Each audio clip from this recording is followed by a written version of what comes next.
Hello children, welcome to असा education. आज हम करेंगे राजस्थान बोर्ड की छठे क्लास की हिंदी की किताब का 15वां चैप्टर योग और हमारा स्वास्थ्य। इसके हम करेंगे प्रश्नोत्तर। तो आइए देखते हैं कि आपका पहला प्रश्न क्या है। आपका पहला प्रश्न है, जो ये शब्द लिखे हुए हैं इनको आपको बोलकर बताना है कि क्या लिखा हुआ है। पहला है हानि, दूसरा है स्वस्थ, फिर है इच्छा, उत्साह, निष्क्रिय, दृढ़ता।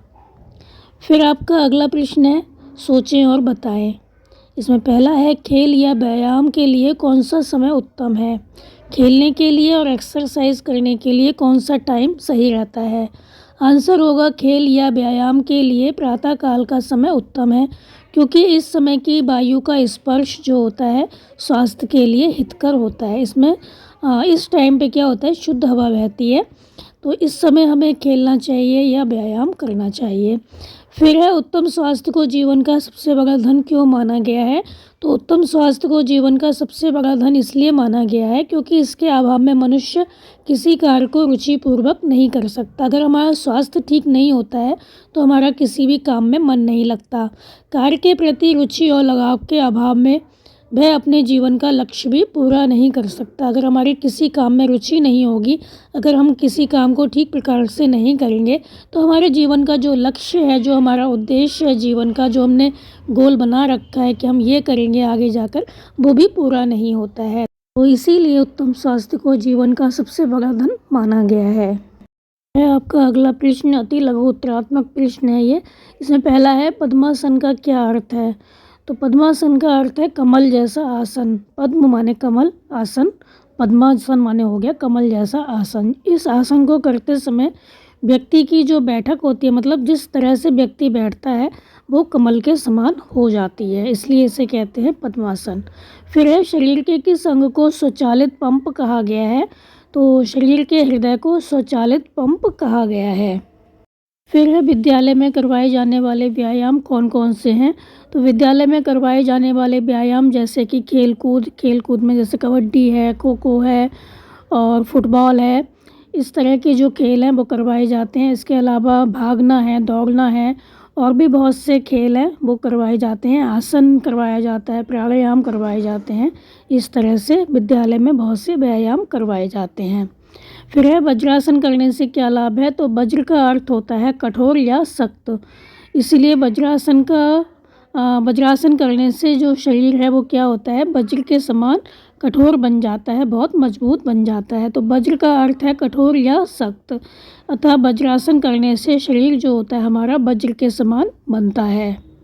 फिर है आपका अगला प्रश्न रिक्त स्थानों की पूर्ति कीजिए। खेल या व्यायाम सदा हवा में करना चाहिए। तो खेल या व्यायाम जो है वो कहाँ करना चाहिए, खुली हवा में करना चाहिए। फिर है जीने के लिए खाने के लिए मत जियो। तो जीने के लिए खाओ, खाने के लिए मत जियो। तो जीने के लिए हमें खाना चाहिए, ना कि खाने के लिए हमें जीना चाहिए। फिर है आपका अगला प्रश्न, यह है लघु उत्तरात्मक प्रश्न। पहला है किशोरावस्था में विशेष तौर पर किए जाने वाले व्यायामों के नाम लिखिए।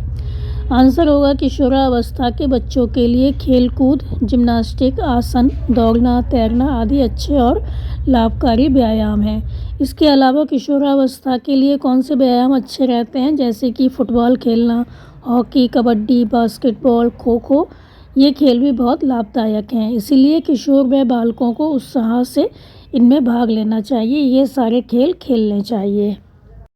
फिर है आपका अगला प्रश्न, प्रत्येक बालक एवं बालिका को सामूहिक खेलों में भाग क्यों लेना चाहिए। तो प्रत्येक बालक बालिका को किसी न किसी सामूहिक खेल में अवश्य भाग लेना चाहिए, क्योंकि इससे क्या होता है, न केवल हमारा शरीर फुर्तीला और सशक्त होता है, अपितु परस्पर सहयोग से काम करने की भावना का भी विकास होता है। जो सामूहिक खेल होते हैं उसमें बहुत सारे लोग भाग लेते हैं, तो इससे क्या होता है, सहयोग की भावना का विकास होता है। आपस में एक दूसरे के साथ कैसे रहना है, कैसा व्यवहार करना है, इसका भी पता चलता है। तो प्रायः सभी विद्यालयों में सामूहिक व्यायाम कराए जाते हैं। सैकड़ों बच्चों का एक साथ व्यायाम करने का दृश्य जो होता है बहुत ही मनमोहक होता है। तो प्रत्येक बालक और बालिका को सामूहिक खेलों में भाग परस्पर सहयोग की भावना का विकास करने के लिए लेना चाहिए। फिर है आपका अगला प्रश्न कि योगासन का मानव जीवन में क्या महत्व है। आंसर होगा उत्तम स्वास्थ्य के लिए योगासन का अति महत्व है, बहुत अधिक महत्व है। योगासन मानव जीवन में अनेक प्रकार से अपना प्रभाव डालता है। तो प्राचीन काल में ऋषियों मुनियों के स्वस्थ एवं दीर्घायु रहने का रहस्य योगासन ही था। तो पहले ज़माने के जो ऋषि मुनि थे वो योग साधना किया करते थे, तो उनका जो स्वास्थ्य था बहुत अच्छा रहता था, उनकी जो उम्र थी, आयु थी, वो भी बहुत ज़्यादा होती थी। तो योगासन मानव समाज के हर व्यक्ति को करना चाहिए। इससे न केवल हमारा शरीर जो है लचीला रहता है, फुर्तीला रहता है और निरोगी बना रहता है, बल्कि इसके द्वारा क्या होता है, मानसिक, बौद्धिक और आध्यात्मिक विकास भी होता है।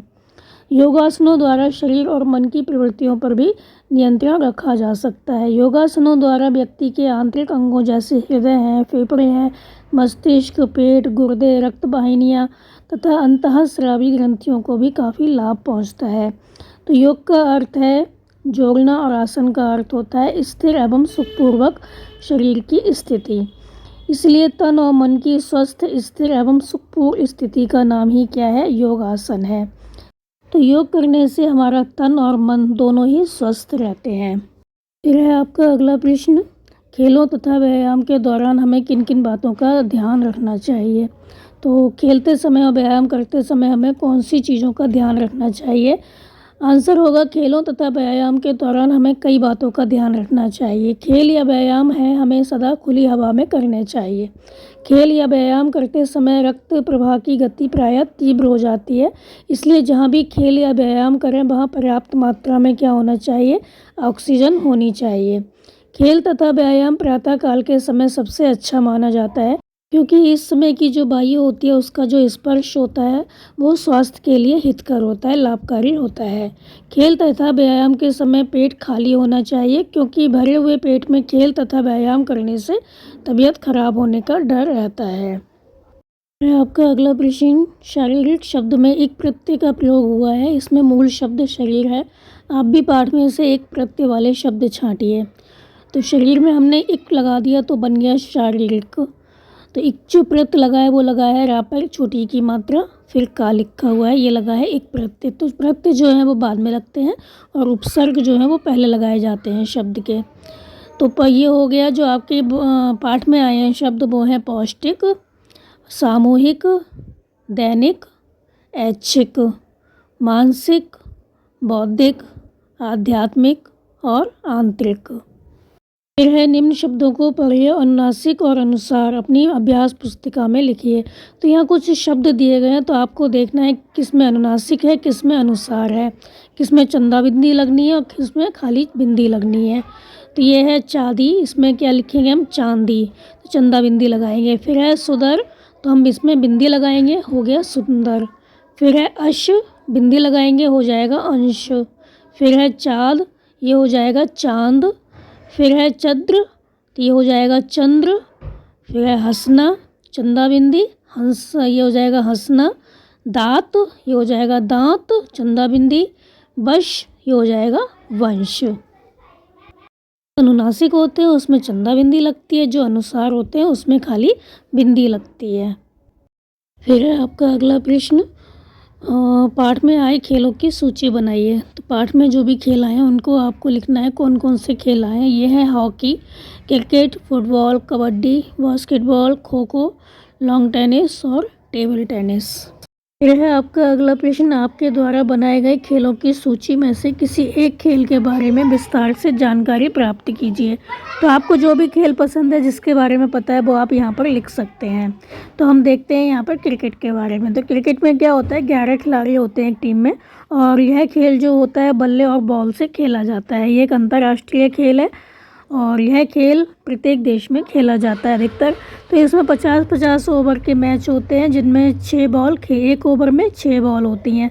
लेकिन आजकल 20-20 ओवर के जो मैच हैं वो होने लग गए हैं, जिसको कहा जाता है T20, और इसमें 5 दिन का टेस्ट मैच भी खेला जाता है। फिर है आपका अगला प्रश्न के पाठ में आए आसनों के अतिरिक्त अन्य आसनों के बारे में जानकारी प्राप्त कीजिए। अन्य आसन कौन से हैं, ये है शीर्षासन। इसमें क्या करना होता है, सिर जमीन पर होता है और पैर ऊपर की तरफ होते हैं। तो ये आसन का ये लाभ होता है, जो हमारे बाल सफ़ेद हो जाते हैं कम उम्र में, तो ये आसन करने से असमय सफ़ेदी नहीं आती, मस्तिष्क का विकास होता है। फिर है शवासन, तो इस आसन में क्या होता है, अपनी पूरी बॉडी को ढीला छोड़ दिया जाता है। इसमें बाएं करवट से लेटा जाता है। इसमें शरीर के सभी अंगों को ढीला ढाला छोड़ दिया जाता है। जैसे डेड बॉडी होती है, बिल्कुल शांत पड़ी होती है, उसकी तरह ही हम क्या करते हैं, लेट जाते हैं बिल्कुल शांत भाव से। इसमें शरीर को आराम मिलता है काफ़ी ज़्यादा। फिर है यह भी जाने तो इसमें बताया गया है बास्केटबॉल के बारे में कि बास्केटबॉल जो है वो हमारा राज्य खेल है। इस खेल को सर्वप्रथम 1936 के बर्लिन ओलंपिक में शामिल किया गया है। इसकी प्रत्येक टीम में क्या होता है, 5-5 खिलाड़ी होते हैं। तो उत्तम स्वास्थ्य के लिए संतुलित भोजन आवश्यक है। भोजन के अवयव इस प्रकार हैं। तो यहाँ बताया गया, जानकारी दी गई है यहाँ पर कि उत्तम स्वास्थ्य के लिए हमें संतुलित भोजन करना चाहिए। तो भोजन के जो अवयव हैं वो इस प्रकार हैं, जैसे कि प्रोटीन है, कार्बोहाइड्रेट, जल, वसा, खनिज लवण और विटामिन। तो हमें संतुलित भोजन करना चाहिए ताकि हमारा जो स्वास्थ्य है वो उत्तम रह सके। तो ये थे आपके इस चैप्टर के प्रश्न उत्तर बच्चों। आप इनको अच्छे से समझ कर याद कर लीजिए और हमारे चैनल ऐसे एजुकेशन को लाइक कीजिए, सब्सक्राइब कीजिए और शेयर भी कर दिया करिए। Thank you.